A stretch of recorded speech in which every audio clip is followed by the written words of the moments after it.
Yeah, we've been going across the country talking to people who have been affected by hate and people who actually perpetrate hateful acts. And it is really disturbing to see that those numbers are going up. There are more hate incidents now since Donald Trump has become president. That has across the board been reported out by several different organizations that actually follow hate. And let me go through a little bit of who these groups are, according to the Southern Poverty Law Center. If you take a look at some of these groups and what they believe in, you will see just how hateful they are. Now, this is a white nationalist, white supremacist, if you will. They support white supremacist ideologies.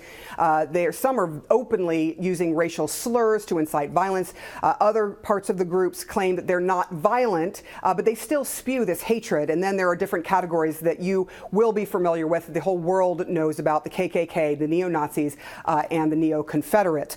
Then you have the alternate right, or the alt-right, or alternative right, if you will. This is an interesting group because it has a couple of different facets. The alt-right, for the most part, according to the Southern Poverty Law Center, has a core belief about white identity being under attack by multicultural forces, or white genocide. You will hear that word, which, by the way, is not a reality. It talks about focusing on preservation of Western civilization, and particularly European civilization. And the name was coined by Richard Spencer, who is head of a white nationalist think tank.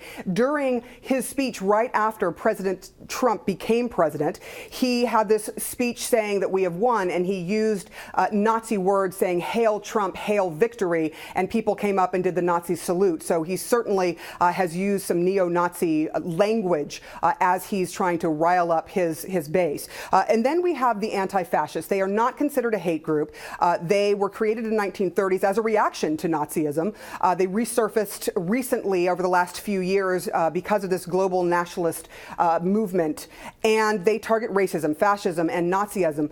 One part of this group, known as the Black Bloc, targets people and ideas, but they also go out and protest, and they can be destructive, violent acts. We've seen a lot of that here in the West Coast at Berkeley, University of Berkeley, for example. You're seeing that play out, and they're known as Black Bloc, and they often are very destructive.